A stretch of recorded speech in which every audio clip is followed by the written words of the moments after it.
Yep. right now. Yeah, I am as well. What's All up, right. ladies and gentlemen?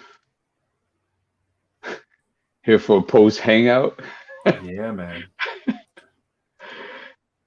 Yeah, man. I don't know if you I saw first half and some things came to my brain. Right. Me too. Uh Number one.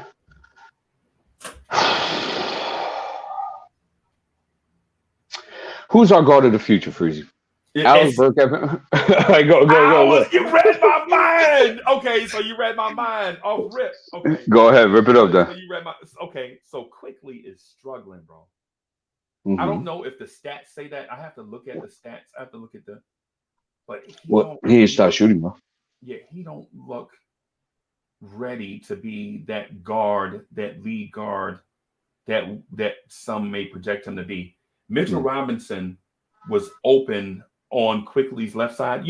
For right-handed people, a lot of times when you're right-handed, you tend to look right looking instead of panning, like looking at everything. Yeah, going this way. Yeah. So he's looking right hand dominant, what I'm saying, hiding the ball. So he's turned this way. So if you're open on this side, he won't see you. But at the Mm. same time, Mitch was open with his hand up, Yeah. visibly frustrated that Quickly didn't see him. Yo, we could make a 1 hour compilation of how many people he's actually missed this season. Yeah, yeah, yeah. But I'm at a different position than you. Okay, And so same concept, right? right. But this is what I'm thinking.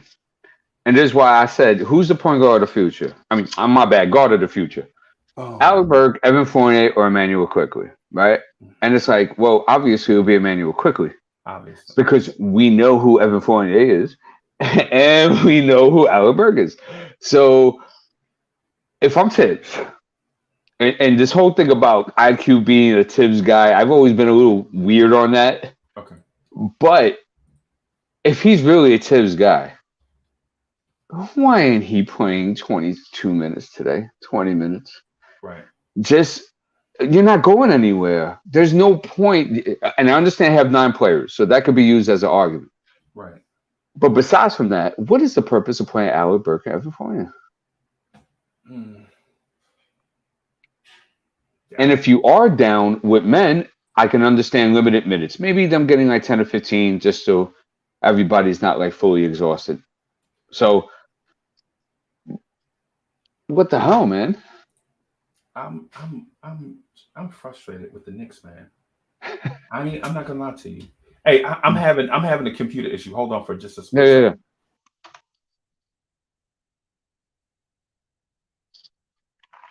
Let me go ahead and by the way, while he's doing that, I did want to get to the chat here. RJ Barrett, 4 of 13 so far. 1 of 2 from three, 2 of 2 for the free throw line, 11 points, 2 rebounds, 1 assist, 1 steal, 3 turnovers. Here's the problem: 13 field goal attempts, right?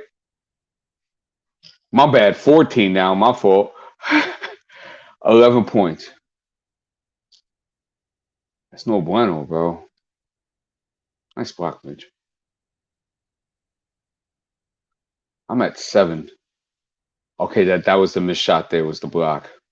I'm at 656 right after that RJ block. Damn.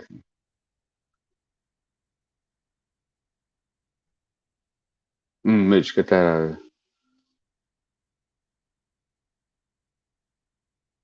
Okay, RJ got 2 free throws on my screen. So, um, Obi Toppin, 20 minutes, 3 of 5 for the field, 7 of 7 from the free throw line, 13 points, 4 assists, 3 rebounds, 0 turnovers. Of course, also has 0 steals and 0 blocks with 2 personal fouls. Mitch got 3 blocks. Sims had some nice minutes in there. Yeah, I want to see more quickly, man. I want to see why Thibodeau would do that.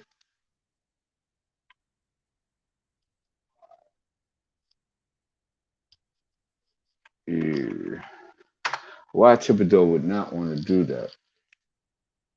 and maximize quickly for these games. So, when you play, say he plays 25 minutes, let's say he plays 30 minutes a night for each game, right? That's an extra 30, 60, 90, 100. So he got 120 plus minutes on the court if Quickly was to play 30 minutes every night.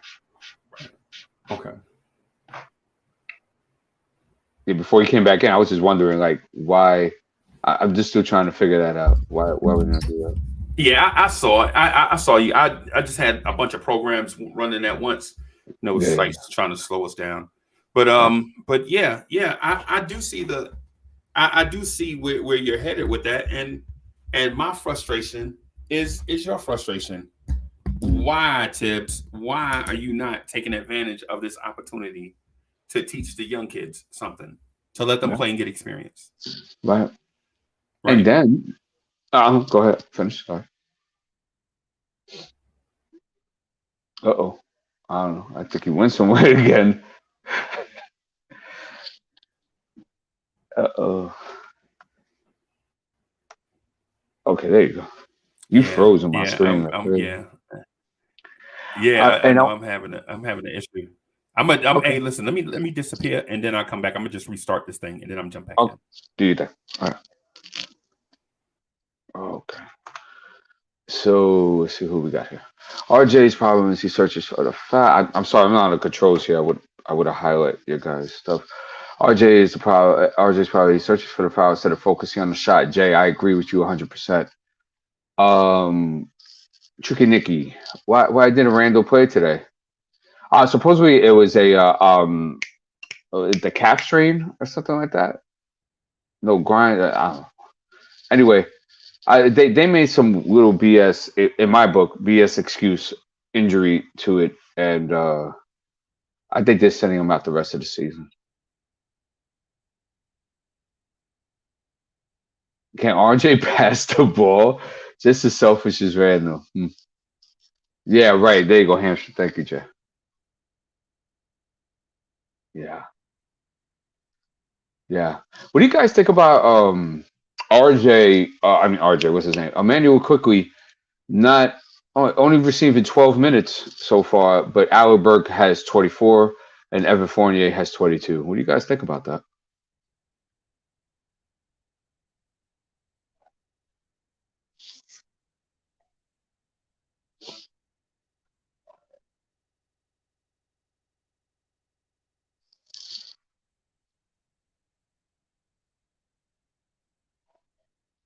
Let's go through stats here. I'm on commercial. Let's see. Rebounding game. Okay, 2+ for Cleveland on the rebounding. 18 to 14 assists. 14 assists, not bad. 18. See how many turnovers? Three. We got eight. That's not too bad. Wow, they're shooting 57% for the field, 50% from three, 75% for the free throw line. Yeah. Well, 45% for the field, 50 from three, 84% for the free throw line. Only 4 offensive rebounds today. They actually have more. It's Cleveland Cavalier team's a well-oiled machine, man. And when Freezy gets back, I was gonna let's see. Jay says I said AB was gonna average about 36. Ah man, what a sad story, bro. I just have to type it too. That's so sad. Why? And now I understand they only got 9 guys, bro. But why?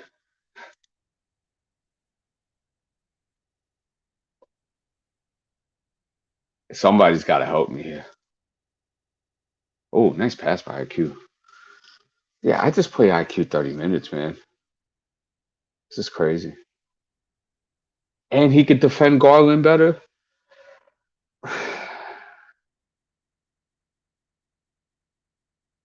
Good switch.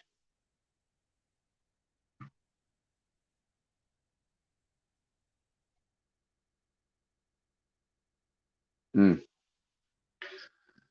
See, I wouldn't allow that switch between RJ and IQ on Garland. I don't care what today's NBA is. It's a stupid switch. Wow, we're down 11. Evan just hit the three. I don't know why he's fucking out there. Exactly, Tricky. That's what I would do. Not even point guard Tricky. Just him on the court. You know what I mean? Like it doesn't have to be just a um him at the point guard. He could be the two guard. You could have him playing both and have him understand both positions better and stuff and use his time to teach that. Tom Thibodeau trying to win a game, bro.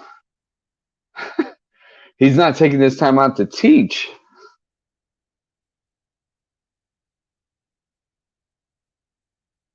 Nice quit. Yeah, come on, man. Like this ain't even a discussion.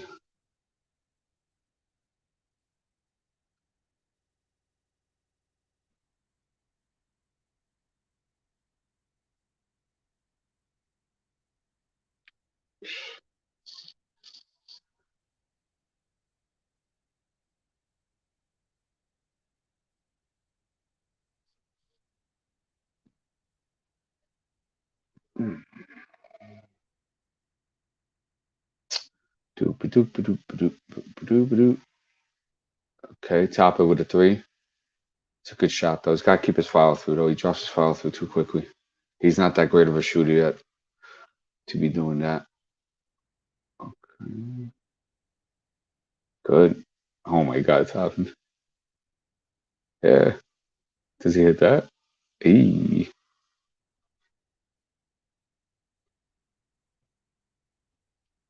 Shit, I'm on another timeout. Toppin. 18 points. 5 of 8 for the field. 1 of 3 for 3. 7 of 7 for the free throw line. 4 rebounds, 4 assists. Yeah, man. The guy's not a bum. He's just limited.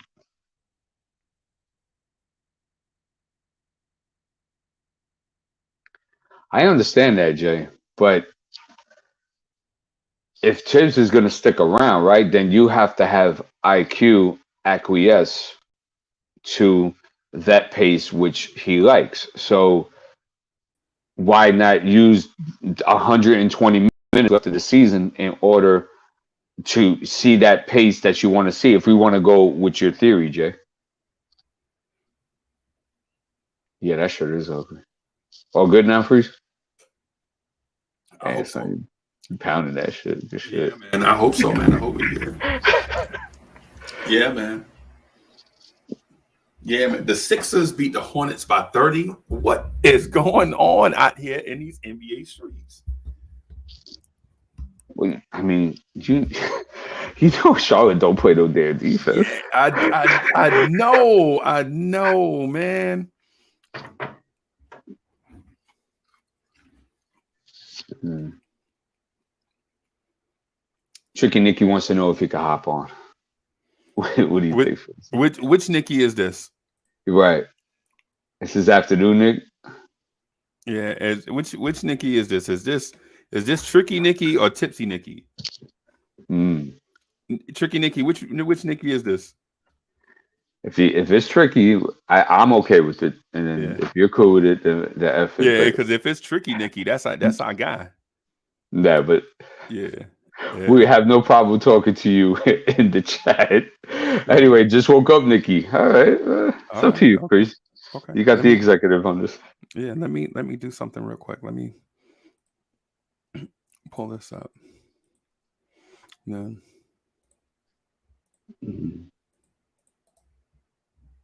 What? That's a beautiful pass, pocket pass. But what was that pocket pass? It was a bounce pass by IQ into Toppin in the pick and roll. That was nice. Oh yeah, I saw that. Yeah, okay. But Quickly has to understand though is that Quickly has to see that help first before he throws that pass. And you notice Quickly wasn't looking at the help; he was just looking at the screen man and the guy on the nail there. So yeah. So that shows you IQ his vision has to somewhere. Yeah, he got work to do. Yeah. There he is. What's up, boss man? What's up, Tricky? Hey guys. No, I just woke up. Okay. No. Nope. Today, not yet. How you doing, man? You look good. Doing all right. Had a lot of rough days lately. I don't know if you guys know this. Like, I lost my dad and all that. Just I'd be Sorry worried. to hear that. Yeah, we sorry to hear that, bro. But Hey, baby, how you doing? I think we got to play IQ. Oh, I didn't even realize she was back there. Hey. They're eating fudgesicles right now. No, I wish. We got this time left. We got 5 games left, and what the hell is he doing? Let's be real. What is Tibbs doing right now? I think Tibbs is being Tibbs. But 5 games left, we're already eliminated. What? I'm not saying tank, but what are you trying to win so hard for? Why aren't you giving IQ this time? And some of the young guys some grind, like Deuce. I don't know why hasn't he even entered the game. Why? He's hurt. Is he hurt? Okay. Yeah. We only got 9 guys today, Tricky. Okay, so I get we're down, but maybe take those 9 guys, use those minutes, and share them. Don't give 40 to 5 of them, and then you got 4 players on the bench playing for you, and they're getting 12. It makes no sense to me. Yeah. Especially where it's your younger guys that are getting the less minutes, which is the real funny part about it. I'm just talking about as far as Burke Evans to IQ. Yeah, it's weird. Very weird stuff.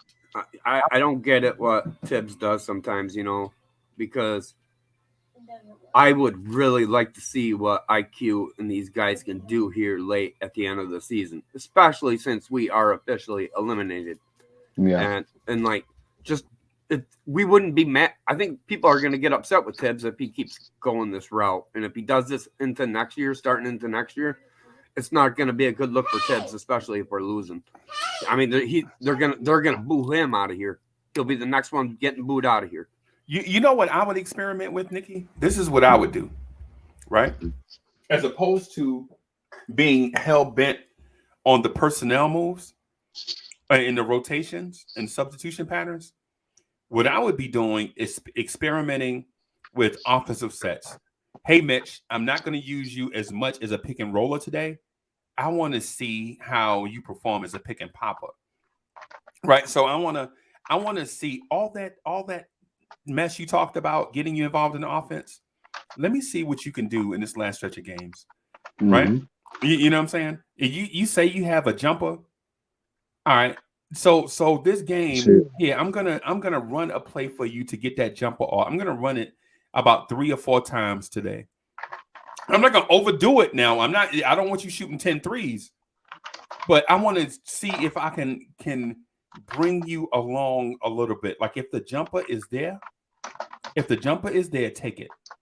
If they close out, and they won't, because they don't have tape showing you shooting, right?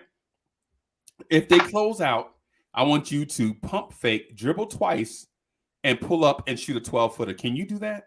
That's a lot to ask for a center that has never done it in 4 years. Are you ready for that? I mean, these last 5 games, what do we have to lose? You know what I'm saying? Obi, I want to run. Obi, you want more offensive touches, Obi? What I'm gonna do is not spot you up. I'm gonna run pick and roll action on this side, and you'll start weak side, right? So, that play that they just ran with Quick and Obi. Excuse me. I'm gonna run that with Mitch, and then have Obi crash from weak side and see if Obi can take his man. And can Mitch throw that pass? Yeah, right. Let's try some of that stuff because we are down to 9 men. Grimes is not going to play, in my opinion. We probably won't see Grimes for the rest of the season, and that's a good thing, right? And so in terms of Randall, we probably won't see Randall for the rest of the season either, right? But McBride, if McBride comes back, let's see what we can do with him. Let's just try some new stuff. Oh yeah, and here's the thing, right? It's a Reggie back with you.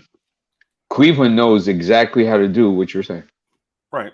Because you got a bunch of young players out there today, and look at the score. Right. And this is against, guys that you're playing, right? And a lot of these guys on Cleveland, they're with Love's out there. Okay, that guy, the center, and that other guy, they're only 1 or 2 years in this league. Right. We know Levert's been around. Love's been Moses around. Brown. Moses Brown. Right, Yeah. right. Osman's been around for quite a while. Yeah. But they bring in that other kid from Penn State that they brought in, Lamar Stevens. There you go. He's a 2-year guy. Right. Okoro is what, a 2-year guy. Right. So these guys come in, they know how to fill their role. They know what they are. They work within the offense that's set up. This is how it should look. Right. Right. You know, people, this is unpopular.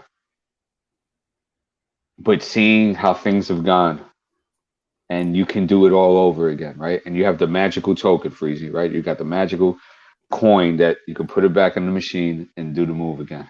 Right. Do you take Garland over RJ Barrett?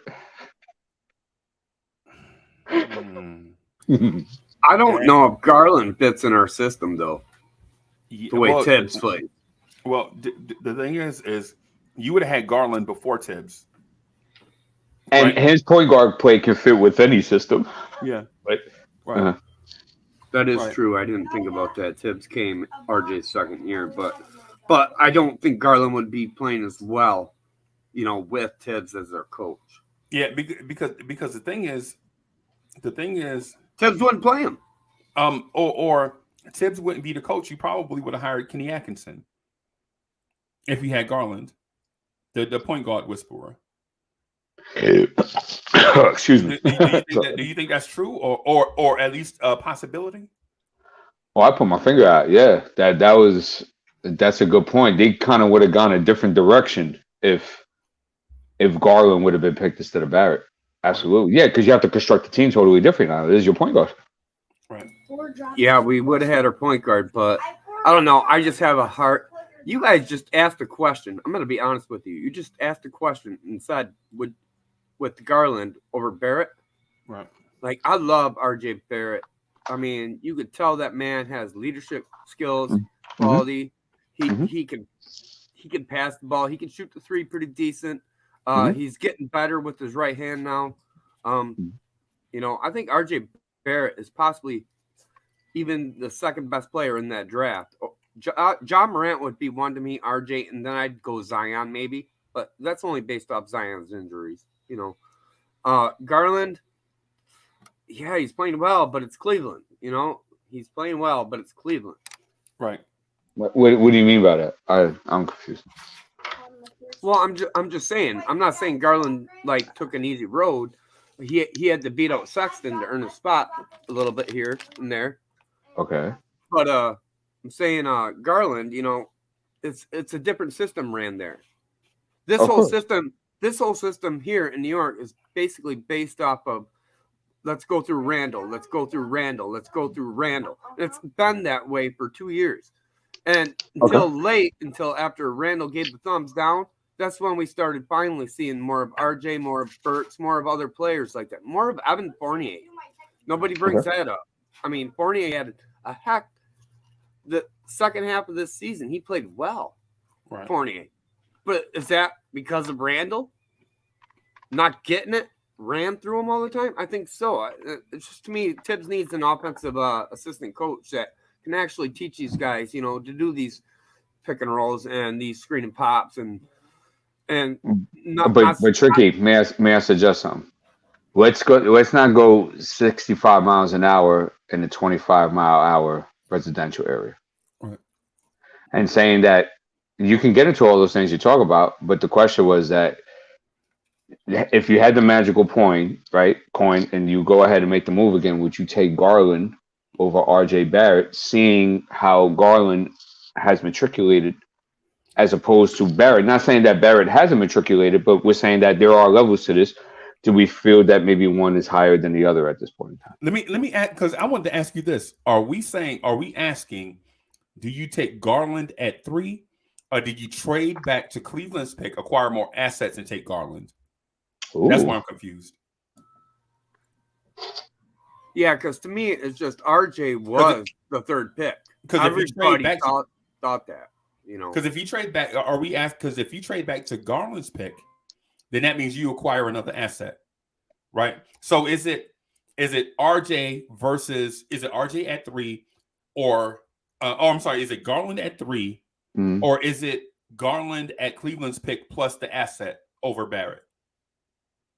Mm. I know, and I know this sounds complicated. Like, why are you complicated? I just want to clarify, because if it's trade back, not get RJ, take Garland with Cleveland's pick and get another asset, say like a second round, 2 second round picks in the 2021 draft. Yeah, I could do that, because I could see a scenario where you take Garland, BJ Boston, and Kessler Edwards over RJ Barrett. Oh, damn. You know what I'm saying? Yeah, if you're trading back like that, I'd definitely do it then. Yeah, See, See, I'd have to agree with D, and I'd have to agree with you. You know, like but everybody thought, you know, RJ was the number 3 pick, but if it wasn't the 3 pick, like to take Garland at 3 would have been like ludicrous at that point. You know what I mean? Right. Nobody would have wanted to do it. They call us nuts. But right, but and so Tricky, what I'm getting at is if you trade back and get Garland and the 2 second round picks from, say, last year's draft in order to slide back, did you trust Darius Garland with David Fizdale? See, it's a lot of man, you're making me think way too hard. I told you I just woke up. Hey, no, this is great talk, man. Hold on a second. But the question was asked. He asked the question. Because in these scenarios, you have to think about all the possibilities. None of this stuff is linear. The only thing is linear is the thing that actually happened. RJ being drafted 3 to the Knicks. That's the only thing that's linear. Okay. So here's my thing, right? I'm going to simplify the answer to your complex scenario, and that's not a bad thing. That was very good, right? Here's the difference. When I saw Garland play, and Garland was limited in college, because don't forget he got injured. So and we saw a great sample size of RJ, right? Right. There were 2 things about Garland that I noticed, right? And you know me, I like size, but I'll take skill over size. And I mean, of course, I'm not going to take a 5'5" guy over a 6'3" guy. That's not what I'm saying. But I'm saying like NBA standards. Right. So he can handle the basketball. He can stretch the floor. And he had hella court vision in his very small time in college. Right. And it was very small sample size. And maybe people kind of, and don't forget, I think we have guys in the organization that don't watch players. And a perfect example of that was the Kemba Walker signing. Like Kemba Walker, the way he looked this year is how he looked 2 years in Boston, bro. Right. There was no secret. Right. But you're like, you know what? We're gonna sign him 2 years. Yeah. We're gonna give him $20 million. Right. And he gonna be on that big ass poster right over there. Shout out Knicks PR. You know, they're the GOAT. Knicks PR is the GOAT. One thing with Garland though, that's what we've been wanting all these years, is a point guard like that. Like he's got 11 assists already in this game. Like we've always dreamt of a point guard. So to me, I don't know. It's like saying, hey, RJ Garland. I love RJ so much as a Knicks fan, but at the same point, I'm like, man, I want a point guard. So that's a hard debate right there. Right. So, Freezy, to answer your pushback to Tricky, in a heartbeat, if I had the magical coin, I flip it back, do exactly what you proposed, get more assets, and because the thing with Garland is this. Because of those things he could do, what I stated, he could fit with a Fizdale. He could fit with a Tiz because he can just do these things. Right. But the knock, so there were knocks on RJ, and the volume just came up in my ear just randomly. That was so random. Let me adjust this volume here real quick. I'm sorry, y'all. You good, but you know one thing about Garland, man, my brain says Garland, my heart says RJ.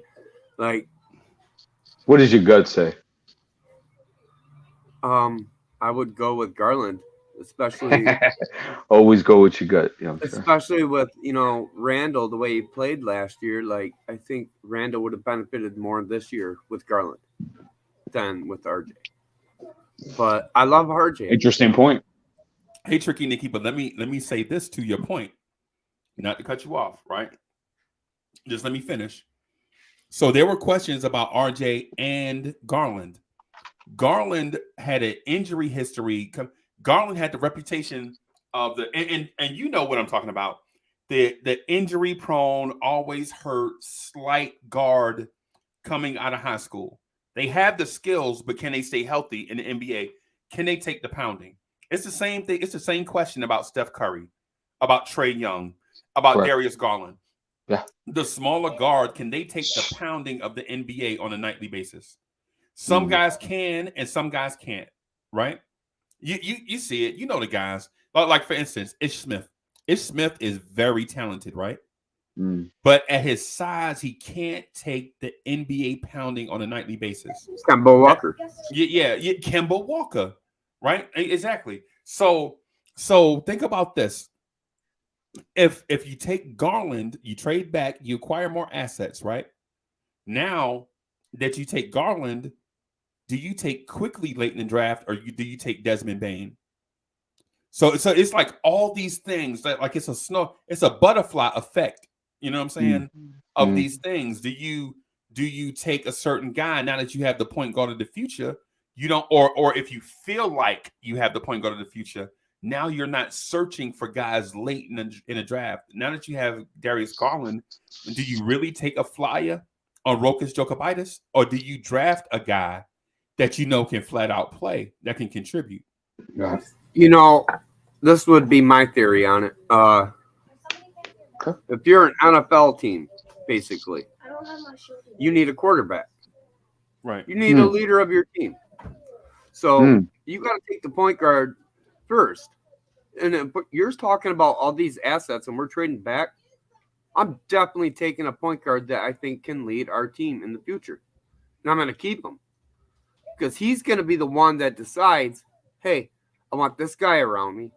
I want this guy around me. And he's going to create other stars for us. Just like Tom Brady or I'll even say this, Matthew Stafford created, what's his name? I can't think of it. They just won the Super Bowl. I can't think of his name. I love the guy. No, he didn't create him. Cooper Kupp was good.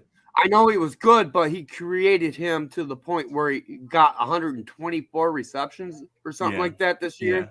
Yeah, he could get him the ball. Yeah. He helped him explode.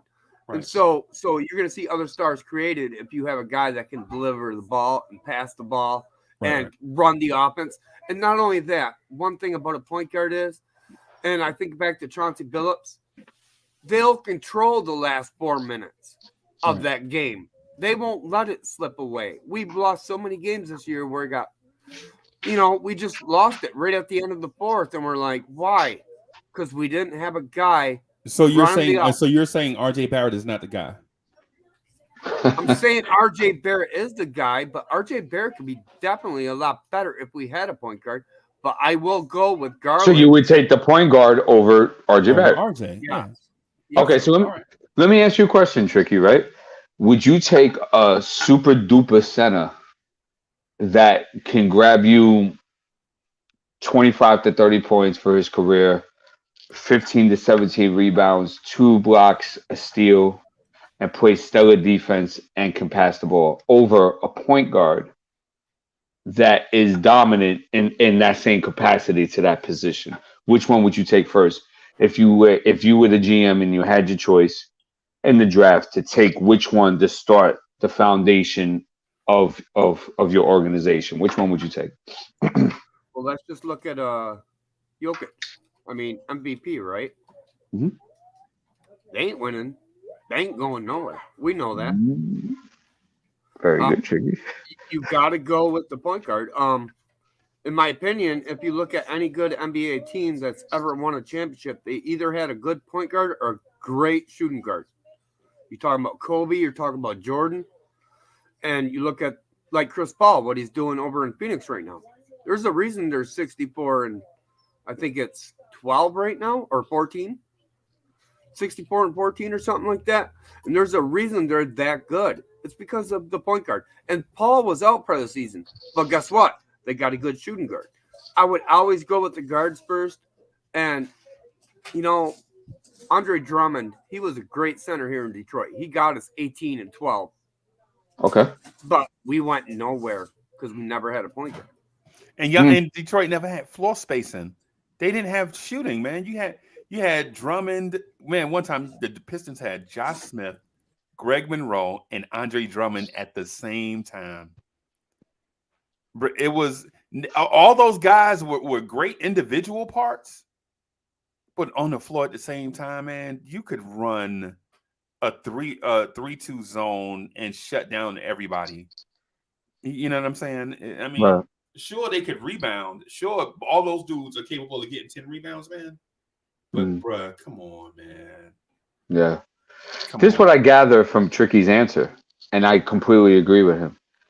You take the dominant perimeter player first. Right. In today's game, definitely. Any. I mean, I know that stuff back in the day because of Kareem and stuff like that, and Wilt and stuff of that nature. But I mean, Julius Erving, and I'll throw an example like that when Julius Erving was coming up in the 70s. It was like it took everybody by wow. Right. You know, this perimeter player, because Julius didn't play in the post, bro. He played a 3-point line in. So, you know, that was like, wow, like we never seen that before. What is this? Right. And Dr. J, and I'll criticize him, but listen, it's not being like, I'm not being a hater when I say this. Dr. J had no 3-point shot and limited handles. Yeah. Right. But you couldn't stop him from getting to the basket at all.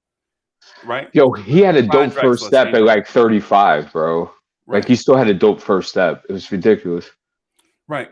Clyde Drexler too. Limited outside shot, limited handles. But man, at his size and frame and leap explosion and athletic ability, you couldn't stop Drexler, man. Yeah, I heard.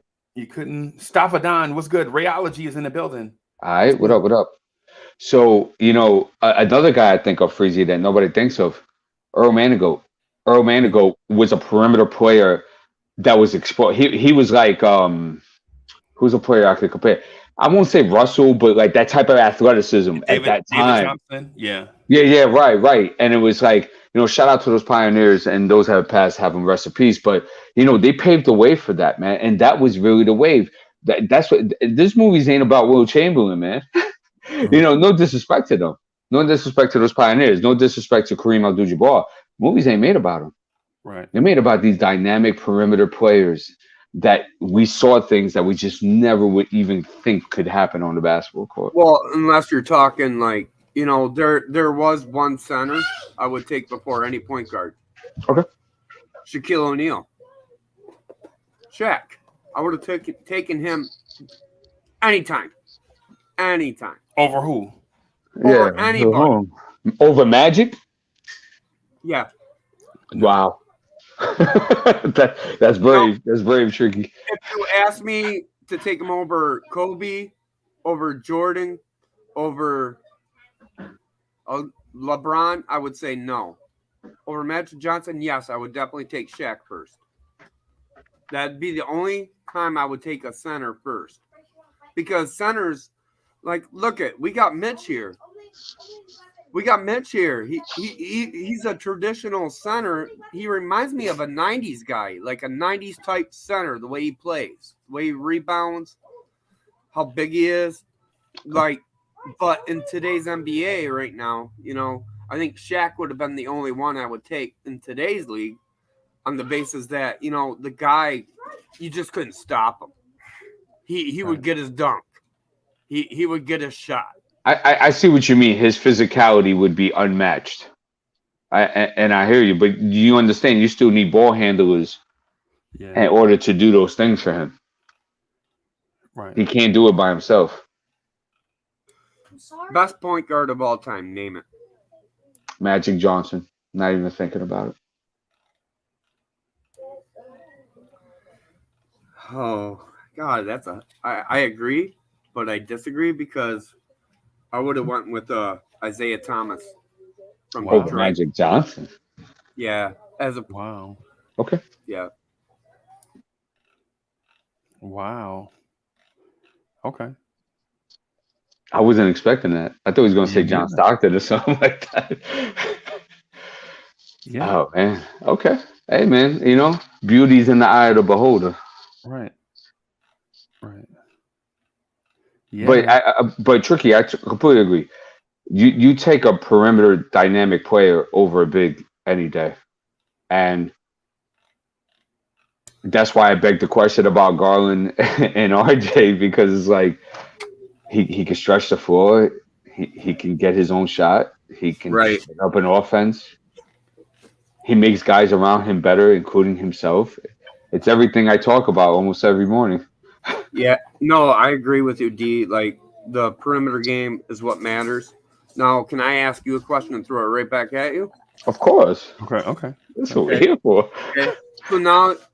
So now let's say Chet Holmgren, somebody that shoots threes well, Okay, and he can shoot the outside game, and he has that perimeter game.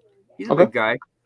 Are you taking a big guy like him, Durant, which is a big guy, Duran, over a point guard? Like, absolutely. No. I take that point guard over them. I meant to say, sorry. okay. Oh yeah, I was just wondering. because don't forget, even when there's not a point guard, I'll be quick, freeze. I'm sorry. Even when there's not a point guard in this draft, there's still dynamic potential perimeter players Right. that I would take over Chet or Duran. So Okay. I agree. yeah, I agree, and I think the way the game is played today is more of the old school Euro style, where wing players are not just shooters and leapers, but they do it all. They rebound, pass, screen, shoot, dunk. They do all these things. So you every for those watching, think about this before say that there is basically a line of demarcation. There Mhm. is 1990 to present and 1989 to the past, right? And so the guys that we see on the perimeter are everybody is in that Scottie Pippen, Grant Hill type. Everybody's not going to be as good as Scottie Pippen and Grant Hill. Don't get it twisted. That's not what I'm saying. But small forwards used to be the light power forward back in the day, right? Right? They could ball handle a little bit, but mostly they got the garbage that the power forward and the center didn't get. That's why they are considered front court players back in the day, right? Mm. That's why they were considered forwards, right? Well, Because I would. because in a hold on, Nikki, hold on. Okay. Because in a switch on defense, you know what I'm saying, your small forward may be able to guard a power forward in a pinch, right? Might be able to switch on a center and front him. Y'all know what fronting is. You front a big on defense, right? You get in front of the big and you get your butt down basically on the big's knees, spread your arms, right? And make the person throwing the entry pass, throw it over the top of you into a small window to the big, right? That's what you used to call fronting a player on defense, right? Mm-hmm. Now the wing players are more like the Scottie Pippen, who in a pinch may be able to guard some twos, all threes, a lot of fours, and in a pinch guard some fives and some point guards in a pinch. I'm not saying you game plan for it. I'm Right. saying if it happens, you'd be comfortable with them. Your coach don't run and call timeout if your small forward is on his center or a point guard, like back in the day. Or you sub them out or something. Yeah. Like back in the day, if you switched and Dominique Wilkins was guarding Isaiah Thomas, you would call to, oh, wait, timeout.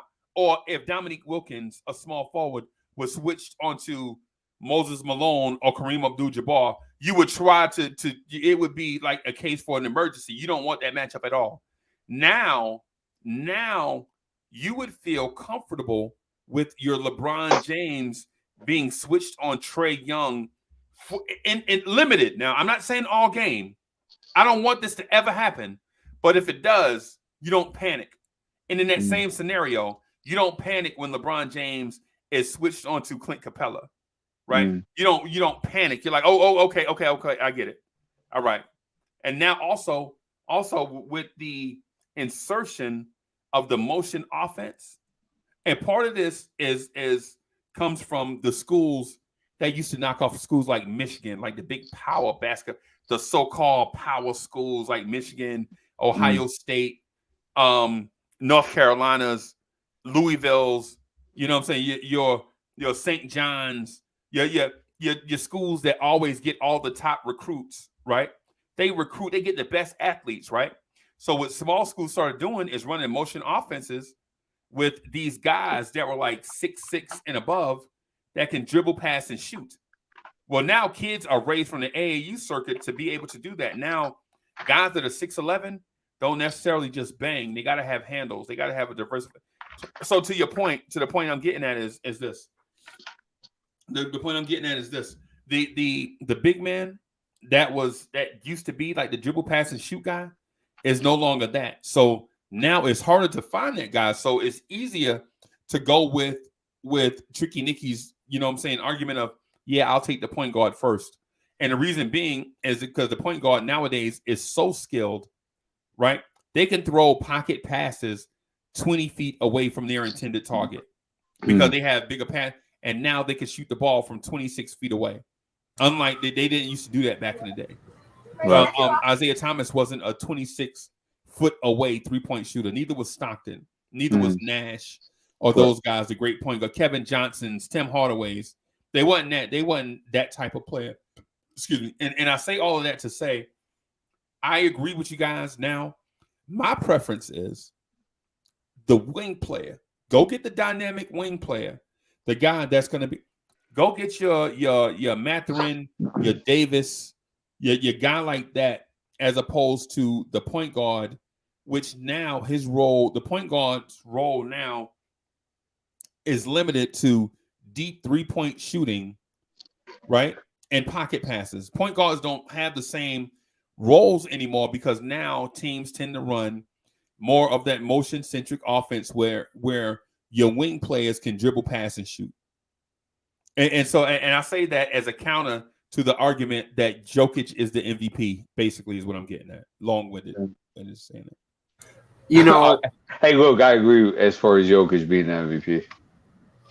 You know, yeah, I do too. You know, he played well this year. He should be MVP. Well, he played superior. But how many of those guys are out there? Zero.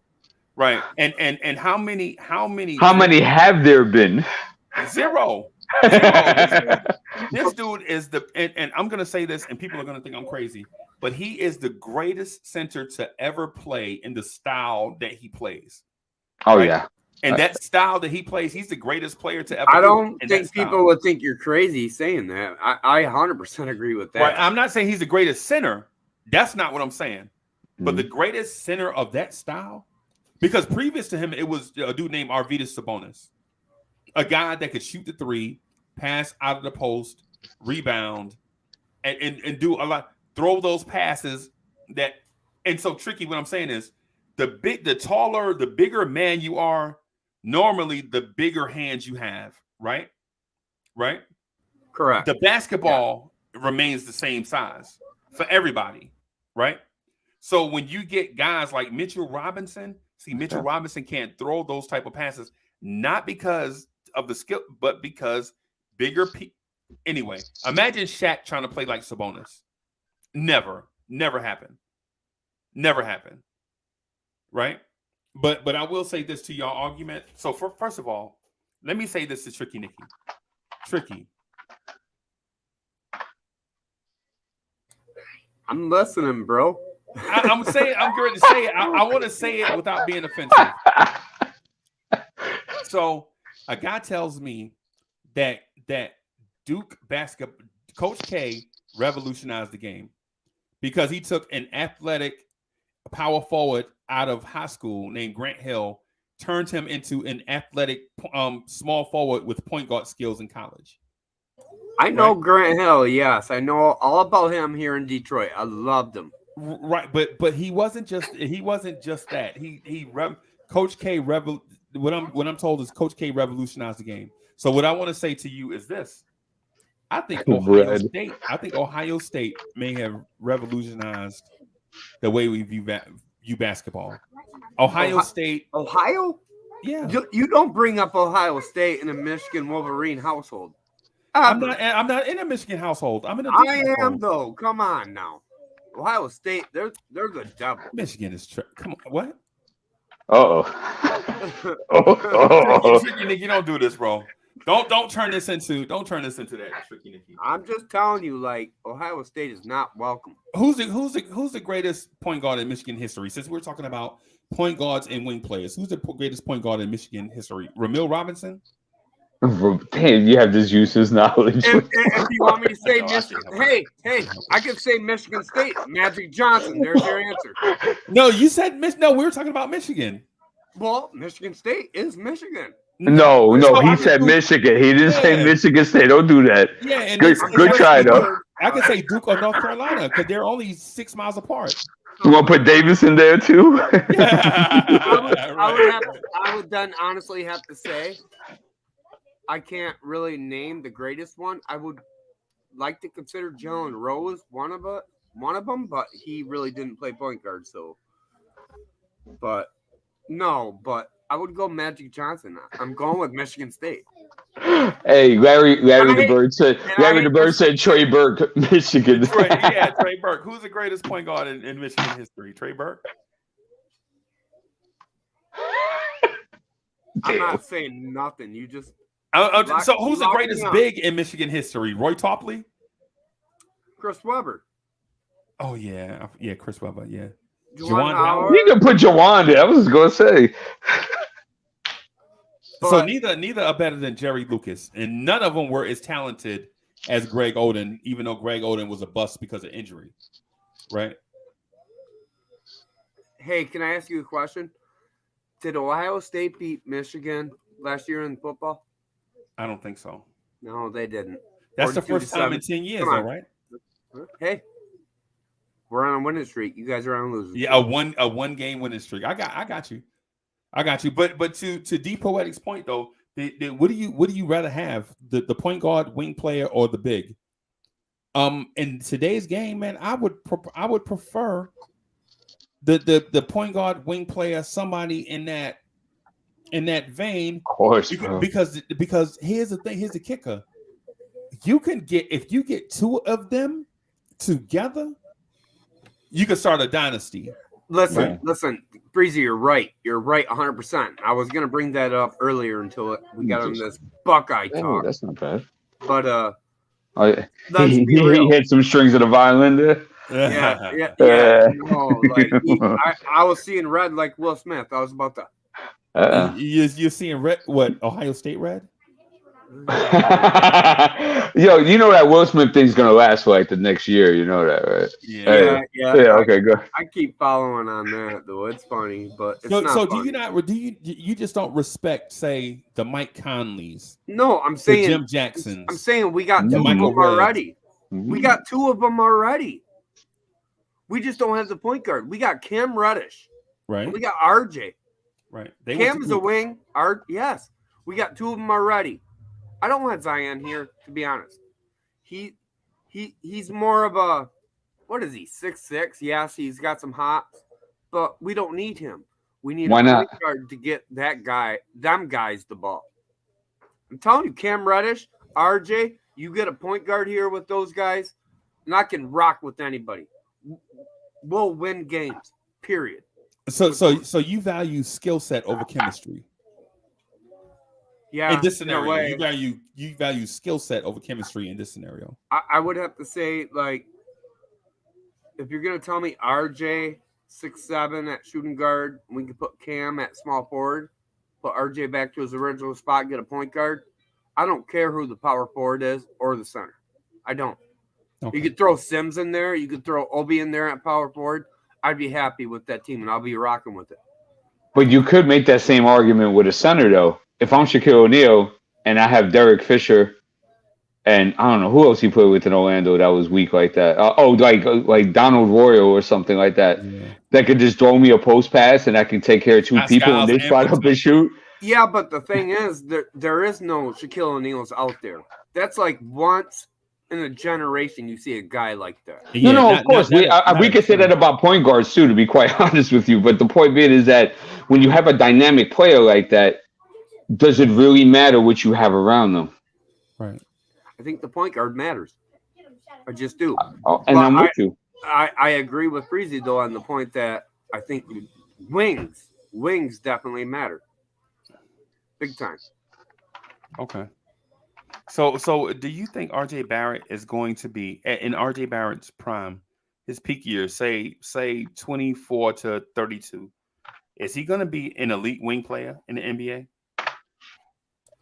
I think what we've seen already, he's capable of that. But what impresses me the most with RJ is the fact that he can defend and he plays two ways on the floor. Mm-hmm. And every team needs that. They need that type of player. And so with RJ, I wouldn't expect him to be, winning a scoring title. But I could see him getting maybe six All-Star appearances. Wow. I could see Cam Reddish getting more if he had a point guard too. And we just haven't seen enough of Cam. Hey, Tricky Nikki, I'm gonna say this, and you are the first person that's gonna hear me say this. If the Knicks fire Tom Thibodeau and hire, and I'm a Duke fan, so when I say this, it's gonna hurt my heart to say this out loud. Hey, by the way, if you're a Duke fan, I gotta say this to you. I'm hoping Coach K wins this year. I know it's his final year. We will. I hope they beat UNC. Is that today or tomorrow? Today. It should be today. Because 6 o'clock, sir. Yeah, the national championship is Monday at 8 o'clock. Okay, I gotta watch it. It's Monday or Tuesday? So Monday, yeah. So it should be today's. But let me say this to you, just real quick. And this is gonna be like the shock. You might be the first person. You're the first person that's gonna hear me say this. If the Knicks fire Tom Thibodeau and clean house, my favorite to be the next coach of the New York Knicks is Jerry Stackhouse. And Jerry Stackhouse is and he's a shooting guard from North Carolina, from UNC. So as a Duke fan, it boils my tongue to say that, right? But here's the thing. If you bring in Jerry Stackhouse, the developer of wing players, if you bring in a developer of wing players for RJ Barrett and Cam Reddish, I could meet you halfway on the RJ Barrett making an all-star team 6 times. I would say 3 times over a 12-year career. I could say that. And not in concession either. Not the 3-year stretch of awesomeness. But I'm talking about borderline all-star, make it some years because of injuries. You know what I'm saying? 1 year he had breakup. But him unlocking Cam Reddish, because what Cam Reddish needs, man, is not, he doesn't need to refine his offensive game or crank his motor up. What Cam Reddish needs to do is stay healthy. Every season, Cam Reddish has been on the big stage. I'm talking about high school senior year, the 1 year at Duke, the 3 seasons or so in Atlanta in the Knicks. He's always been hurt. High school, he had the abdominal strain. At Duke, he had the abdominal tear. Right? In Atlanta, he had both the ankle injury. Didn't he have an Achilles? Yes. Yeah, that's what I'm saying. So if he can stay healthy, if he can get into that, because and so Tricky, hear me out on this.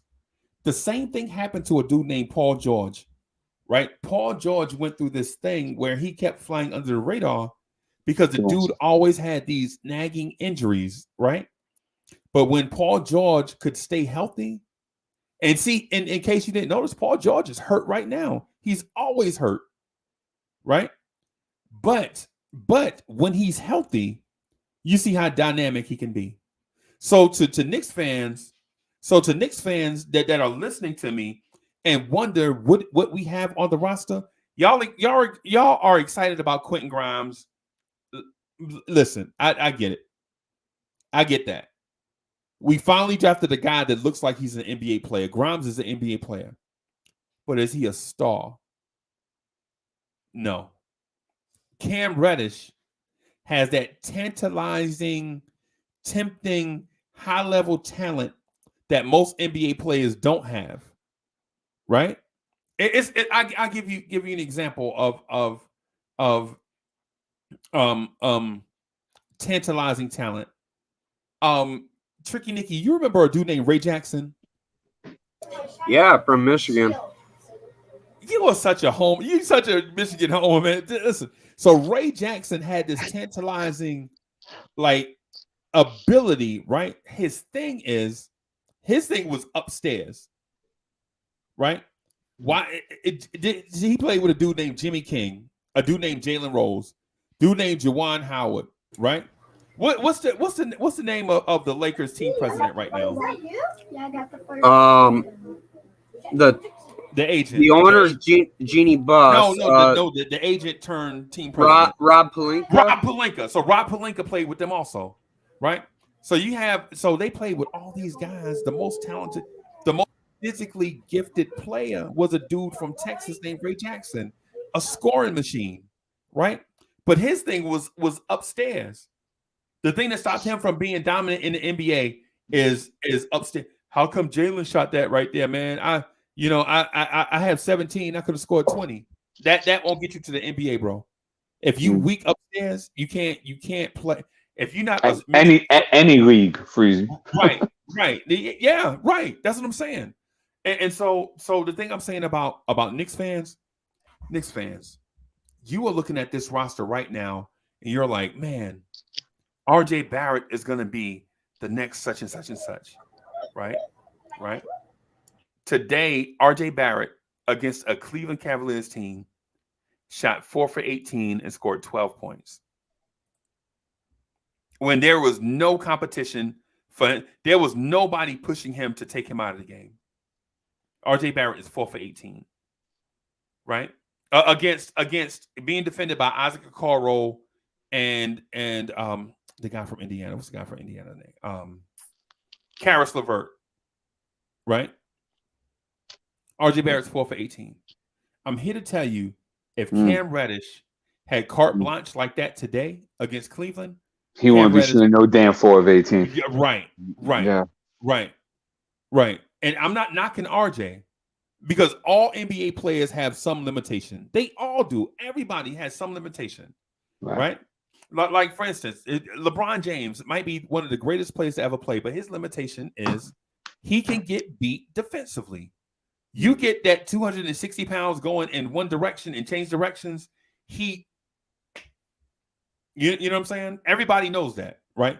You get LeBron going one way, it's hard to stop 260 pounds on a dime, right? It's just what it is, right?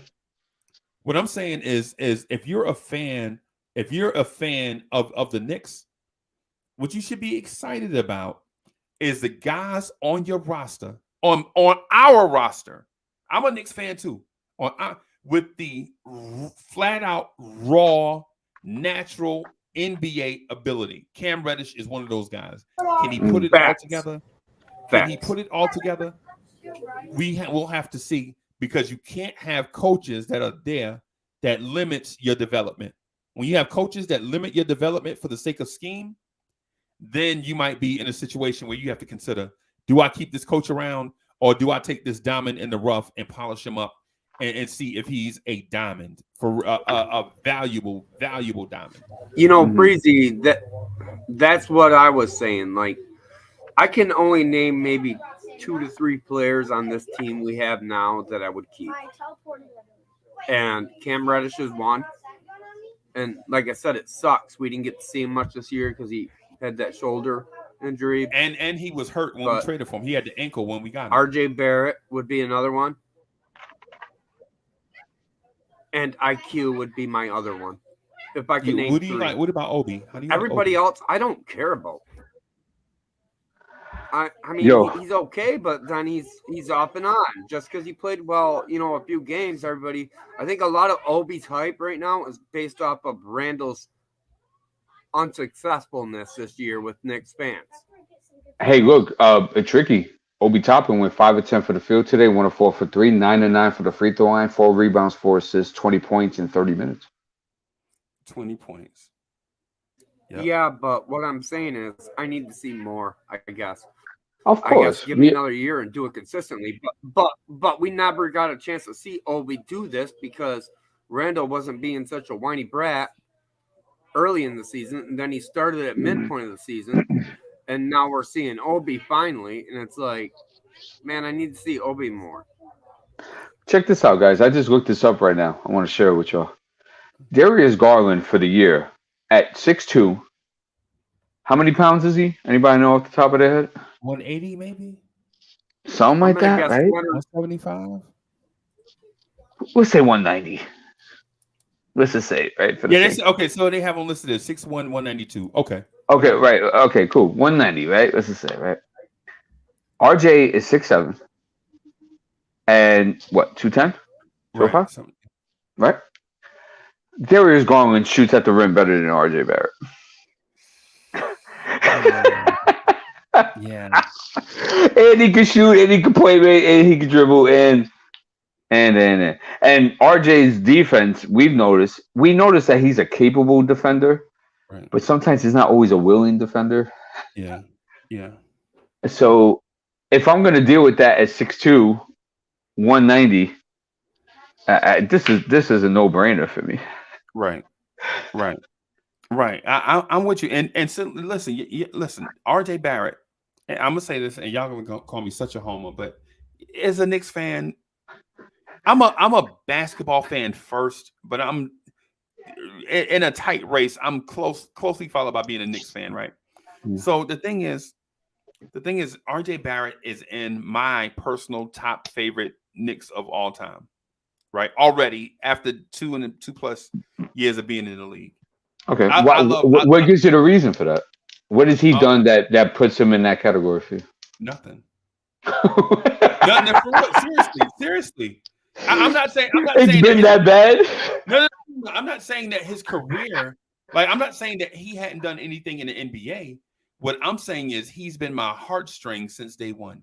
Gotcha. That's what I'm saying. Right, because they're coming out of Duke, the 3 pick, the hype coming with it. I got it. Mountain Verde Academy. Yeah, man, Monteverde. Shout out to that coach. That coach actually used to coach at St. Patrick's about 25 minutes from here. Built a great program, had Kyrie on that. He went out there in Florida, did his thing. Yeah. Okay, anyway. Yeah, murdered the game in Florida. Started, but the thing is with RJ Barrett, look at the lineage. Look at Mount Verde Academy, right? They were nobodies, and all of a sudden they get D'Angelo Russell, Ben Simmons, and Joel Embiid to play high school ball together, right? Okay. And people are like, man, Ben Simmons don't like Joel Embiid. Bro, they played high school basketball together. Cut that out. These dudes knew each other before college, before the NBA, and all this stuff. They cut that out, right? Mm-hmm. And so you get RJ Barrett to follow all these dudes. Kevin right? Boyle, that's his name. Sorry. Yeah. Right. Mm-hmm. So when RJ came, he was walking RJ Barrett through. RJ Barrett was an 8th grader. He's like, man, do you love basketball? You look fat. Do you love basketball? This is how you talking to. I saw the RJ documentary with RJ. Where they had Coach Boyle and Coach K talking about who RJ Barrett was. Mm-hmm. And he was like, yo, we got this game circled on our calendar. This is a do or die game for us. He talking to the senior. RJ Barrett's a freshman. And so it's this school from California called Chino Hills. They're like, yo, we playing Chino Hills on such and such date. Seniors, y'all got to step up, man. We got to prep. And so, and I tell the story a lot, right? But anyway, Chino Hills come out the gate. Right, they have 2 8th graders on the team, right? One dude's name is Onyeka Okongwu, and the other 8th grader's name is LaMelo Ball, right. And they're playing. Their senior on the team is a dude named Lonzo Ball, and then they have a dude named LiAngelo Ball, right? Jello, right? Mm-hmm. They running through teams. It don't matter who they beat. They beat the school from Maryland. The school that everybody wants. I think it's either DeMatha or somebody from Mid-Atlantic. Somebody they beat, like a traditional powerhouse. Beat the team by like 30, right? So they're getting blown out by. Fast forward, they're getting blown out by Chino Hills, and the coach is looking. You know how teams get demoralized. You know how when you coaching, and the kids are gonna be kids, man. You know how kids are gonna be kids. Like this team come out, they better than you, and you trying to get these kids to dig deep, and they just don't because they're kids. I'm listening. What can you say? Right? And so he looks down and he sees a pimple-faced kid named RJ Barrett. Right? RJ, like this prize, and may as well put him in and see what he can do. Right? Tricky, you hear me? Tricky might be gone. So anyway. No, I'm here. I hear you. Sorry. Okay. I was on mute. All right. So he looked down at RJ Barrett and he's like, man, what do we have to lose? So he put RJ in, and RJ Barrett against Chino Hills, the number one team in the country, with LaMelo, with Onyeka Okongwu, with LiAngelo, with Lonzo, brings Mount Verde Academy all the way back. Right? Go tell me if this sounds familiar. Brings the team all the way back, put the team on his back. He goes to the hole. He's fouled by Lonzo Ball, right? And Lonzo like, I can't let this dude come in here and dunk on us. So he fouled RJ Barrett with I think it's 2 point something seconds left in the game. RJ Barrett has to hit 2 free throws to tie the game up, right? RJ Barrett goes to the free throw line and misses the first free throw. So now they know they already lost the game. RJ Barrett cries like a little baby. If you can imagine the heartbreak of an 8th grader that did all that stuff. So he's crying. I mean, tears coming out of his eyes, right? Crying, boo-hooing. Because remember, he only 13 years old, right? He crying on the free throw line against, because he missed a free throw that could have helped him prolong the game. Nobody knows if they were going to win it or not, but he could have prolonged the game, right? So he goes, and he's crying. The referees is like, Coach, you got to do something with this kid because he got another free throw. He up here crying. Lonzo is patting him up like, come on, man, you got to shoot this free throw, man. It's only a game. And RJ is screaming like it's not just a game, right? So he goes to the free throw line, and he barely makes the second. The story is it hits front rim and Ryan and all this stuff, and it go in. So they down by 1. They wind up losing the game, right? And LeVar Ball, the coach for the other team, has to come scrape RJ Barrett basically scrape him up off the floor because RJ Barrett he lost the game for Mount Verde, right? And for everybody that hear that story, when they hear that story, they are like, I want that kid on my team. That's the kid I got to have because if he is that passionate about winning, you got to have that guy. My only thing is, RJ, now you're 21, and guess what? You're still missing free throws. Okay.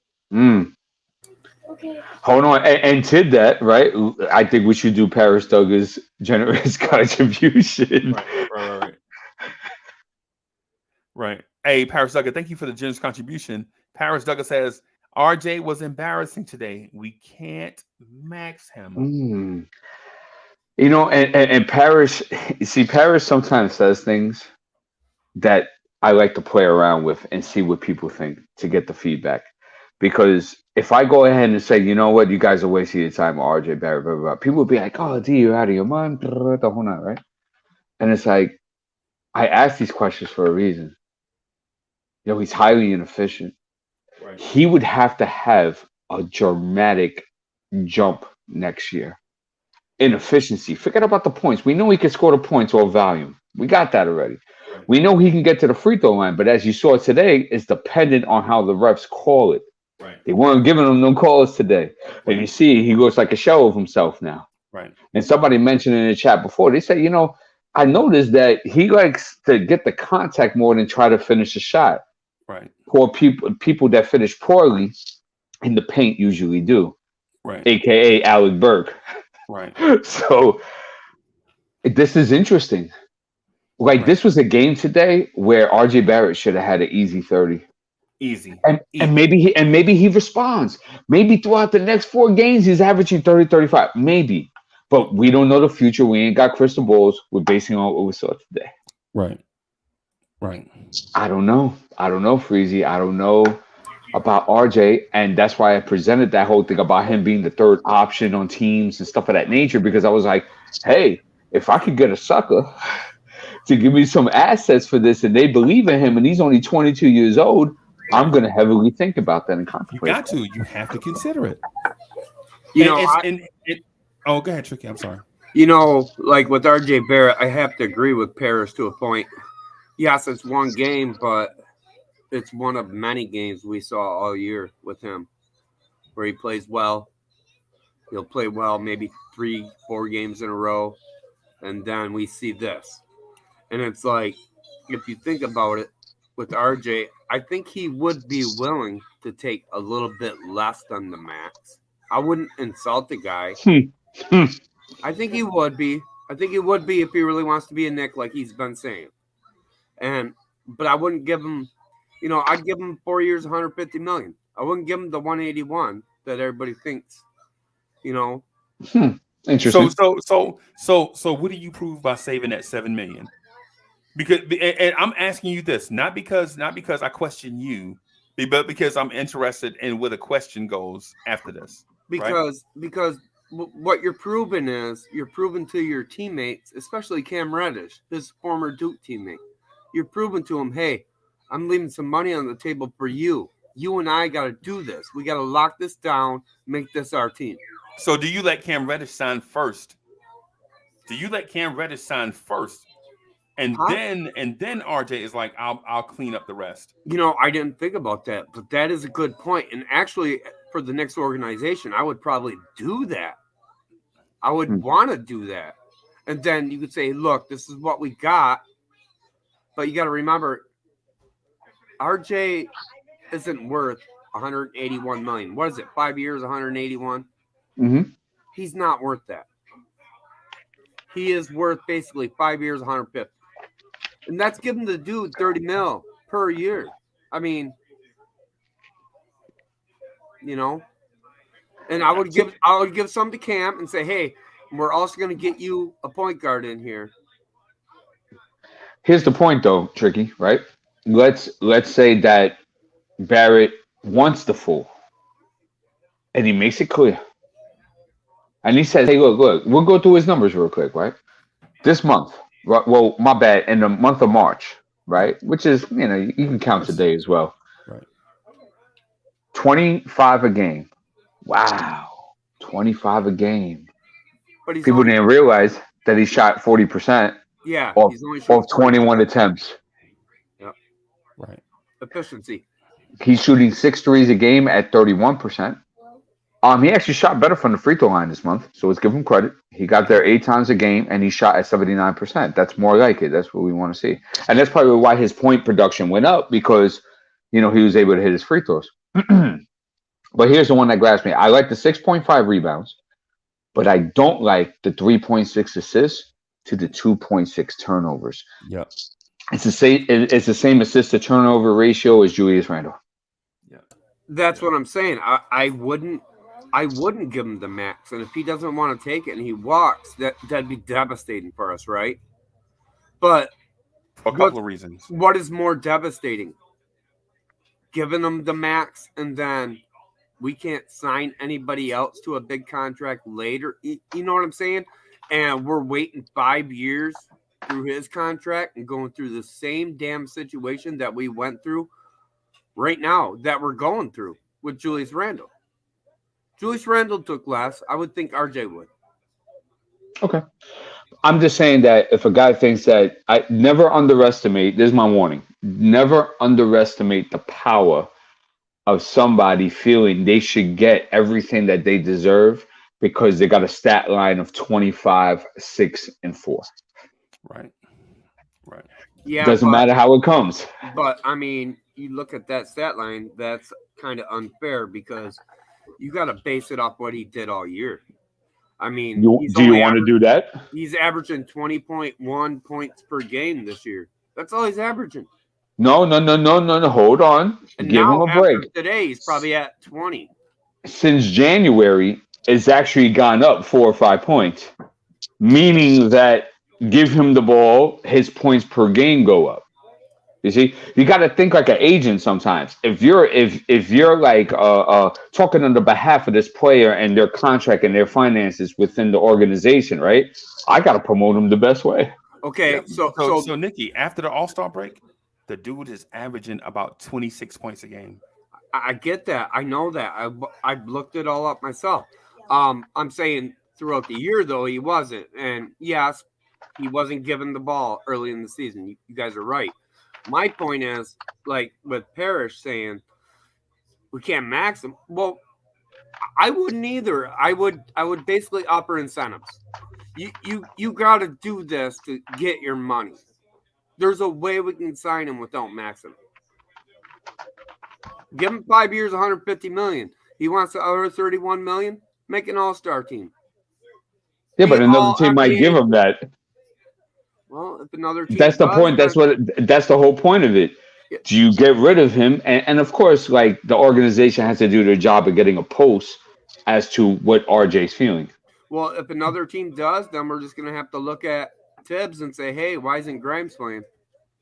Or you can ask this: if this dude is averaging 26 points a game with a terrible surrounding cast, what happens when you improve the surrounding cast? What happens when your center is an offensive threat? What happens when your point guard is consistently 15 points, 6 assists, and solid defense?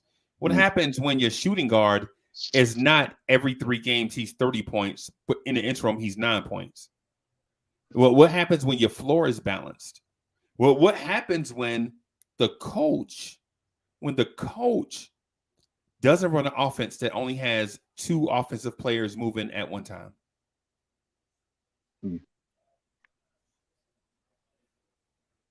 Where did Tricky go? Okay. I'm basically just stating a fact, and it's a real fact. We can't set ourselves behind on a player. If he won't take less, I'll say this: he don't deserve the max, in my opinion. He don't. But I understand that. We agreed to that point. But I'm saying if he don't take less, stand up. Let him walk then. Let him walk. No. I need stuff for him. I'm not letting him walk nowhere. Right. No, I'm saying you offer him all this stuff, right? Okay. You say, hey, we're gonna get this guy. Ask him who he wants to come in, play point guard. Ask him what he wants. Include him in every single conversation you can. Tell him, hey, we'll give you a little less than the max. We'll give you 5 years, 150 million. We'll offer these incentives. If you reach them, what else do you need? Offer him everything. But if he don't want that, let him walk. Let him walk. Yeah, I'm not letting him walk nowhere. Yeah. He can walk to the bathroom. Yeah. He can walk to the gym. but he ain't walking out without me getting something. Or things that I need. Yo, what's the link Karen Fung was telling us to click on? I never got the link. No. I took down her email. I gotta get her. Because she gave me the email and she said it has the description there. Okay. So I just gotta let her know, and then she'll send that. You're talking Karen Fung? Say that. My bad, Frieza. What? Yeah. Hey, can you hit me up with that too? Because I was looking. Yeah, I got you. Okay. Don't worry about it. Yeah, no problem. All right. So, shout out to Karen. She's always been a sustainable supporter, and we appreciate you, Karen. We'll support you in any way possible. Yeah, man. And the thing I say about RJ is this: Knicks fans, you are not in a position of strength here. You are not.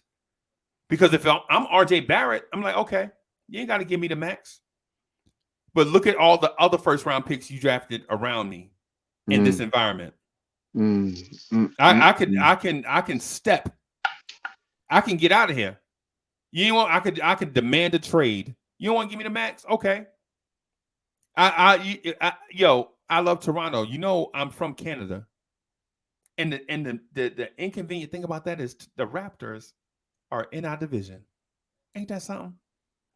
So it's one of these things. It's one of these things. Both sides can play hardball. If Leon Rose and Brock Aller decide to play hardball with RJ Barrett, we are already. Listen, the only way I don't fire the entire front office is if D Poetic beat me to it first. And it's a line of people. It's a line of people that already want to get rid of the front office. You feel me, Tricky Nicky? It's a line of people that already want to get rid of the front. I feel you. Highlight RJ. Highlight Parrish's comment real quick. Hey, that's a great topic. Hey D, Mhm. What's up? smoking's bad for you. Yeah, I know. I know. It's no problem. But the thing I'm getting at is so Paris Sucker says, Freezy, we can draft an RJ every year. No, bro, Hmm. you can't draft the RJ every year. I Every wonder if you can. no. That's what made me think about it. I'm talking about the physical player. You can draft the See, physical player and the skills, but everybody is not really open to and can handle playing in this market. I thought That's he what was I'm getting. talking about the production line Yeah, to so yeah, anybody that's willing to play within this market. You see, that's why I was like, that's interesting. Highlight that. right, Can right, but you? right. That's what I'm getting at. Mhm. The RJ Barrett wanting to play here, dealing with this crazy market that we're in. So just because he's a 20-point per game guy, and listen, let me be honest with you. I'll be frank with y'all. Outside of taking a lot of shots, RJ Barrett really don't do anything else on the basketball court. Oh damn! No, come on, man. He reads the floor to a certain degree. Don't do that. No. He Is he an average defender? he's average. He's not bad, right? He's not a bad defender. He average. Is he an elite rebounder for his position? Small forward. At small forward at 5, Right, right, average. right. It's ham sandwich. It's vanilla milkshake. Right, No. right. But so what elite thing does RJ Barrett do for this team outside of taking a lot of shots at this That's point? that's Freeze it. exactly my point. That's Wait, exactly wait, my wait. point.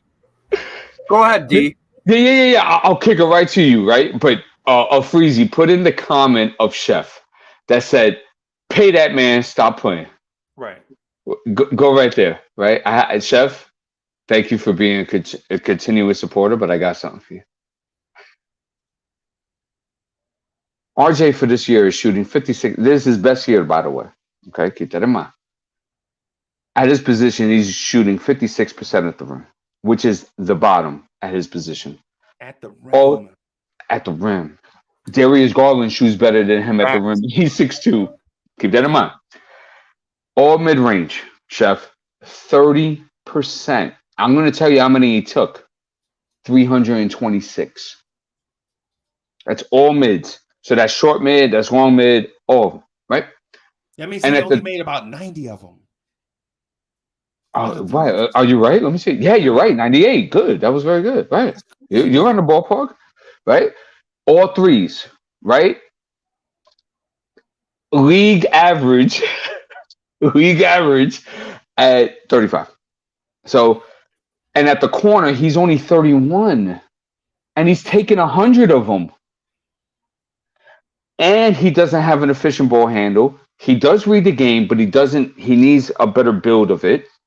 We have to have somebody here to help him do that. I don't think Tom Thibodeau is going to do that for him, and especially he's supposed to be coming back next year. Um, do you really pay that man $180 million for over 5 years? Think about it. I wouldn't. I wouldn't. And the reason I wouldn't, D, straight up, I'm going to tell you why, is simply up the basis. When did this league and NBA players and fans, everybody, start to feel like we're going to pay average type players a max contract? You tell me John Morant? Yeah, I'm paying him the max. I ain't Right. paying RJ the max. Can I bring a friendly pushback to you about that? Memphis Grizzlies are 18-2 without John Morant. That Yeah. has nothing to do, though. Good answer. That has Good. nothing to do with how he plays on the court when he is on the court.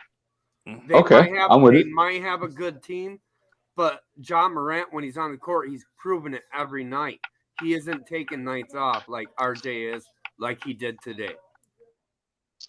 Hey, so Okay. tricky. So I guess so. My point is kind of may have been up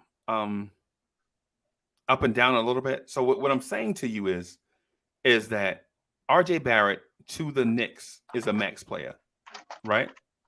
RJ Barrett to the NBA is not a max player. And the reason why John Morant in Memphis is a max player is because Memphis can't draw flies. They can't draw fans. They can't draw a TV audience. Good point. And they definitely can't draw superstars. LeBron James is not ripping off his Lakers jersey to get to Memphis, Tennessee, bro. So just off that, if Ja Morant's production was cut in half, they would still be begging Ja Morant to come back, right? Because they can't sign anybody else, bro. Nobody's lining up to go to Memphis, Tennessee. RJ Barrett in New York is the complete opposite, man, is what I'm getting at. RJ, do you see what the Knicks fans and the media are doing to Julius Randle? And Julius Randle is not a max player? Yeah, it's terrible. Man, come on, man. Come on. That's what I'm saying. Nobody's lining up to go to New York City, New York. Nobody lining up to go to play for the Knicks. And you know, that's a narrative, though. It's crazy. It's like King Louis and Marie Antoinette, man, in France, bro. The first time they step out the gate, they're gonna chop your head off. You know what I'm saying? That's what it's like. That's what it's like in New York City right now. You know what I'm saying? And not in New York City, but in Manhattan, the Knicks fans. In Brooklyn, it's the complete opposite. They lattes and dog walking and Wi-Fi and all that stuff. But what I'm saying is you got to give RJ the max, because when Zion becomes a free agent, I don't think Zion gonna come here as a free agent. That's our pipe dream. Donovan Mitchell is not clamoring to come to New York. That's our dream. That's not his dream. And it's definitely not the Utah Jazz's dream. And Zion, that's definitely not the New Orleans Pelicans' dream. Right? So you got to max RJ because there is nobody else. And I'm sorry to say that. I'm sorry to dash people's dreams. But listen, in a few years, LaMelo Ball is not clamoring to come here. Okay? Anthony Edwards is not clamoring to come here. You know what I'm saying? I'm sorry, as a Knicks fans, y'all hate to hear me say that because y'all think I'm hating on the Knicks. I'm not. I just want to be real. So you got to give RJ this money because nobody else. Man, listen, man. Y'all think Bam Adebayo is trying to force his way here? No. Nobody is forcing their way here, man. It's always us with the rumors. It's never the other team with the rumors. That's true. Very true. And with RJ, though, the only reason I would agree with your point, Uncle Freezy, is simply based off the fact that he is still only 21 years old. Right. That's the only reason. That's why you got to max him. That's the reason why you got to max him, bro. And also, too, right? We don't have a product that we developed that could be shown, for the exception of RJ Barrett. Right. So, and I don't want people to get lost in this, right? It's not about us not paying RJ Barrett. We're just sharing our thoughts about if we were in that position, would we do it? Right. We all know that they're going to do it because there's nobody else, as was previously stated. We stated this before anyway. But they're going to do it, and RJ's going to be here. And I'm okay with it. Because I know when better talent comes along, I know RJ will move to the side. Right. I know he would. Because RJ knows that he's limited as well. Right. It's not just us. RJ knows this. You know, I think... Oh, wait, hold on, Tricky. Let me say the second thing, and then I got to go. Today also showed, too, how teams are ahead with their younger product than we are. Right. Our younger product was inefficient today. Our younger product couldn't read the floor. Our younger product looked like they were just trying to get theirs. Obi looked good today. I'm not even going to front. I like the shots he took. Defensively, he's still atrocious. But I like the shots he took. It looked good. Right. So people giving Obi a lot of crap. I'm just saying that, yeah, we know defensively he couldn't guard a cup of water, and he might be up there with Evan Fournier. But he does bring an upside to his energy and stuff like that that could be utilized. Right. But so we have to evaluate this. So when we get into like, we want this, we want that, we want Tibbs out, we want front office, we want Julius, right? We want all those things. The first thing we have to recognize is this. We need a better product of young talent because the Cleveland Cavaliers can blow us out. But what do you want today? 15, 14, something like that? Yeah, something like that, yeah. Right? Because they have a better, younger product. their GM, my bad, their president of basketball operations came out early in the year and stated about their movement and what they thought. Memphis did the same thing 3 years ago when they picked up John Morant. It works. You have to work with your young puppies. You have to build them to be pit bulls. It don't work. You don't get pit bulls. This ain't Benjamin Button, bro. Right. You You know don't what I work mean? backwards. Right. You don't work backwards. Yeah. This ain't no Hollywood Benjamin Button stuff. You gotta take your puppies and work them into pit bulls. It's not the other way around. And as long as we do the Benjamin Button stuff, this is where we're gonna be. This is where we're gonna be at. Yeah, yep. And Freezy, thank you for having. Oh, I'm sorry, I no, have to go. That's why. Freezy, thank you for having me. Tricky, thank you for coming on and putting on your thoughts. Chat, thank you for supporting. I'll see y'all, bro. yeah, Love you, gotta D. get out of here Thanks. too, Okay, y'all. Peace. man. Hey, Tricky, I'm gonna get out of here too, so I can get something to eat before, Okay, before the Duke and North Carolina game. Can you just announce Paris Duggar's last comment then? Oh, is RJ NBA better than Cam and Grimes in 3 years? We don't know yet. We don't know that. We don't know for sure. Not because of Grimes either. We don't know what Cam Reddish is going to be. Hey, Tricky Dinky, do you like cars? I Are you a love car guy? cars. Yeah. I work on my truck all the time. I work on cars. Yes, I love cars. Have you ever seen a 67 GTO? Oh yeah.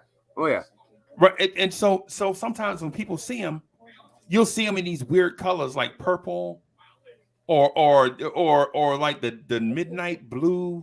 You like the 1970 Chevelle SS? Of course I do. My Of course I favorite. do. That's my favorite old school car. Of course, I'm a car guy, right? But what I'm saying is when you see that Chevelle underneath somebody's tree, and the paint is faded, and it's got like pine straw or leaves all over it. You knocking on their door. Yeah, You're knocking. and so, but hear me out though. If you got your lady with you, you're like, baby, look, look at that right there. That right there is a gem.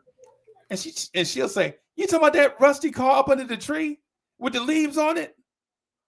That to me is what Cam Reddish is right now, right?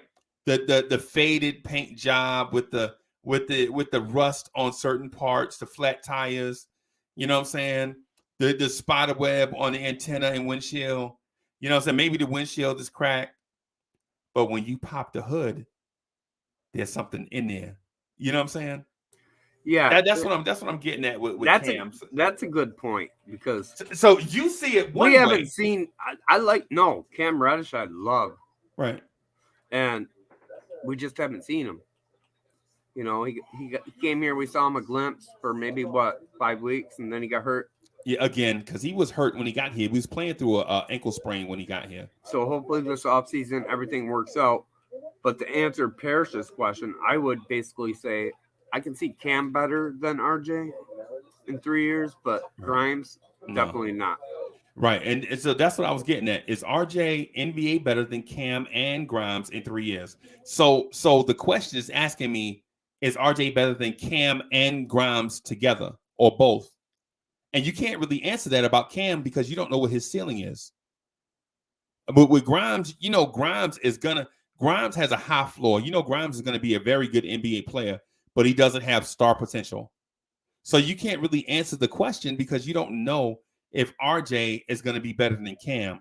Not is RJ going to be better than Grimes because you already know the answer to that. That's kind of a question where it's like, and I'm not discounting Parrish's thoughts. It's just a kind of a question where I can't predict the future. Yeah, I can't. Yeah. I can't predict the future. I don't know. Yeah. But honestly, in my opinion, I would say Cam has the potential to be better than RJ. Right. But Grimes, I don't see that potential to be better than RJ. But I think RJ is going to be a solid player for us in the future if we sign him. But Cam definitely can. Yes, I would say yes to that. Well, on that note, I'm gonna get out of here so I can get something to eat and get excited about Duke and real sports, real college sports. I know sometimes guys on the West Coast and the Midwest don't get to see elite basketball like Duke in North Carolina. Hey, Uncle Freezy, I'm gonna be watching a Duke game. I'm gonna be praying for you. Seriously, RJ's team, Zion's team, but I really don't like Duke when they beat Michigan. Why is that? Why don't you like Duke? Because beat Michigan in the early '90s and all Oh, they that. didn't just beat Michigan. Shut up with your Christian Leitner and all that. I know my history too a little bit, They but didn't just beat Michigan. but I'm gonna be honest. I'm actually rooting for Coach K because, in my opinion, he is one of the greatest basketball coaches ever, Right. and especially college coaches. Didn't y'all lose to North Carolina also? Didn't somebody We lost to everybody? All right, we lost to didn't y'all- Louisville too. Didn't y'all do like an intentional foul or something? Or Chris Webber? No, Chris Webber called the timeout. We had none. We got a tech. Yeah, but I love you, Uncle Freezy. Thank you for letting me on. Everybody in the chat, hit those likes, subscribe. Tricky Nicky was in the building. Getting a little tipsy, Nicky, now. So, but you guys hit those likes in the chat, subscribe, hit that all reminder bell for Uncle Freezy. And if you can, become a member. That helps out the show. Oh, shoot. What's up, boss? I got to stop. Yeah. I'm going to get out of here so I can do my Saturday stuff. Jay Boogie, what's good?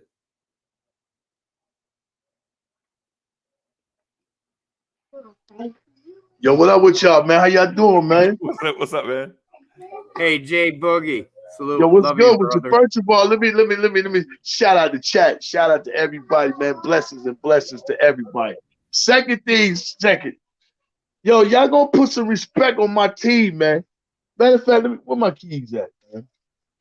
Where my keys at? Let me tell y'all what's going on, man. All y'all can talk about that Carolina and all that Duke. Jay Boogie is in the building. That's a Jayhawk right there. I'm in the building. I'm a Kansas Jayhawk dude. Oh. So I want y'all to know that. Hey, That's Jay my Boogie. team. Can I get my popcorn? Popcorn? Yeah, I got to get my popcorn to listen to what you're saying. Can I get my popcorn? No. Oh, no, I ain't get ready to go off. I'm mad. I'm about to catch this. Oh. I'm upset. I'm upset about today. Who are they playing? Michigan today? Michigan. Who? Michigan who? Oh, yeah, I forgot. Michigan ain't made it. I keep forgetting. I don't know why I give Michigan that much respect. Juwan just punched somebody. Juwan just punched somebody else. Hey, Joanna and Will Smith, they're brothers, man. What do you expect? Yeah, Bim. Yeah. Hey, matter of fact, man, listen, man, that ain't just. Hey, come on, Will. That's Pookie. You know he's a smoker, man. Come on, man. Yeah, I cut that out. Chris Rock. You just can't just say mean stuff about people all the time, especially one or two people. You can't just bully people and don't think you're gonna get the taste slapped out your mouth eventually. No, you know Will Smith was wrong though, in doing it on live stage in front of families. I was watching it that night, and my kids saw it. You know, through that. You hate to see it like that, man. But at the same time, you also have to consider: do you allow bullying just because somebody has a platform? Like, what if I sat up here all day and just bullied people all the time? Well, you'd make a lot of money for one, and number two, Will Smith already knew that's what a comedian's job is, to roast people, and that joke, honestly, wasn't that bad. It wasn't that mean. I just say if he'd have talked about Uncle Freezy's wife like that, and Uncle Freezy's wife was sick, he'd have lucky he got slapped. No, I get what you're saying, but you can't just talk about people's wives, bro. I'm saying, you know what I'm saying? I don't care if you got a platform or not. You really can't. Yes, Tricky, I mean, it's one of them things, man. It's like Tricky Nicky. Don't I always try to present myself to you as a man of integrity? Like, don't I always try to be straight up with you all the time? But if you look at Chris Rock, he actually handled that situation with integrity. He actually, he's a hero to me. Yeah, he handled it like a guy that knew if he'd have said something else, Will Smith. No, by that point there would have been security all over Will Smith. Will Smith would have been hitting the floor. Yeah, and Chris Rock, would have been talking trash. Like, he handled it. He saved the show. That's how he handled it. He wanted to save the show. I don't care. I'll get into that later, but it's a thing, man. You just can't. Yeah. I know Yeah. you can't talk about people's wives, but I don't And think she's Chris. sick. She has an illness. I think the element behind it, though. Listen to me, real quick. The element behind it was Chris Rock didn't realize he was hurting her feelings. She thought she would laugh. He thought she would laugh. You know. He thought she would laugh. Will even laugh. Man, if she rolls her eyes and she wants to have these open relationships, like I know all the history about this crap, but I'm just like She is still somebody's wife, though, bro. Hey, I She's still thought I was somebody's gonna be on a little bit longer. I got some guys out the Philly just called me about wrapping up a job. I got another job for them to go do. I gotta holler at them, man. But blessings and blessings. But I am upset. Too many guys was on the court that shouldn't have been on the court today. RJ, you said he ain't had no business on the court. Mitch ain't had no business on the court. Period. What are you playing for? Man. What are they out there for? Come on, man. Let me go, man. Let me go in here and holler at the missus. You know what I'm saying? Because I'm getting on tonight, man. Tonight, if y'all get a chance, I'm going to be reviewing this movie called The Shawshank Redemption. Yeah. Right? Oh, that's a great movie. I'm gonna talk One of about my favorites. I'm not gonna talk about the movie itself. I'm gonna talk about the characters. Like some people don't know prison life, whether it's from being an inmate or be like with me, I have years of being the correctional officer. So I look at that movie in a certain way. Uncle right? Preezy, you were a corrections officer? Yeah, how you think I get shoulders like this, bro? No, I'm saying Hey, I was Ghost, too. man. I did it for 2 years, man. Oh yeah? Yeah, I did it for 2 years. Well, I was a corrections officer at a Huron County jail, but not a prison. Correct. Yeah, man. So Trick, hey, if you get a chance, come through. But I'm gonna get out of here though. All right, I love you, bro. Salute. Thank you. Hey, for letting me love you, on. man. Take care of yourself. I'll see you in a little bit.